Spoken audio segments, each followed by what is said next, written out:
Let's talk about transformation in MLR.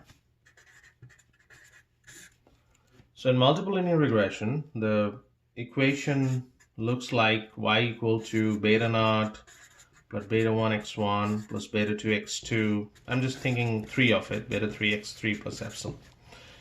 So this is the model I'm working right now, which has 3 variables, x1, x2, and x3.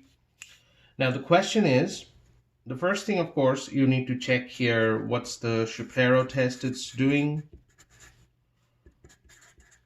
what's the BP test it's doing, and what is the adjusted R-square. So these 3 things will tell you about how good the regression is, the multiple linear regression is. And there may be problem, there may not be problem with these 2. Adjusted R-square may be high, may not be high. But if there are problems in Shapiro test, which is the normality, and BP test, constant variance, then you have to transform this. But it may be the case that these 2 are all right, but adjusted R-square is not so high.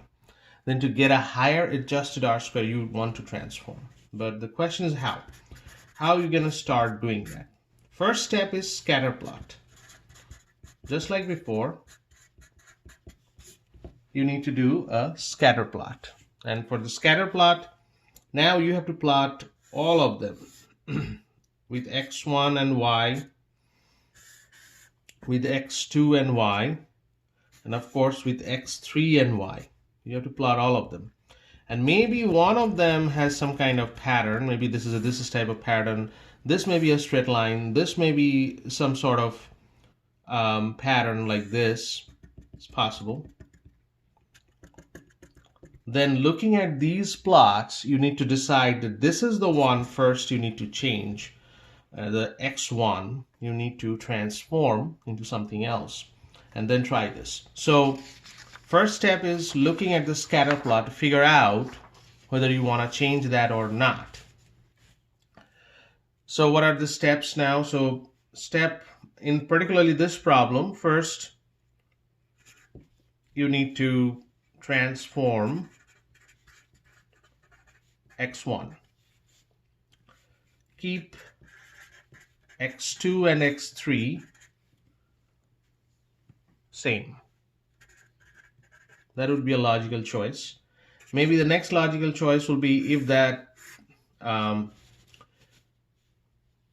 transform x3 and keep x1 and x2 same.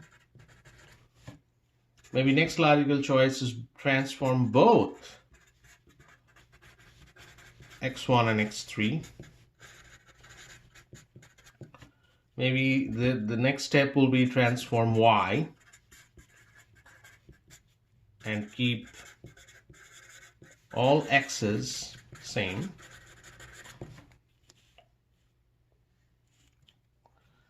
Maybe transform y and x1. Transform y and x2. Transform y, x1, and x2 simultaneously. So all these are the different choices for transformations. And at each step, you need to check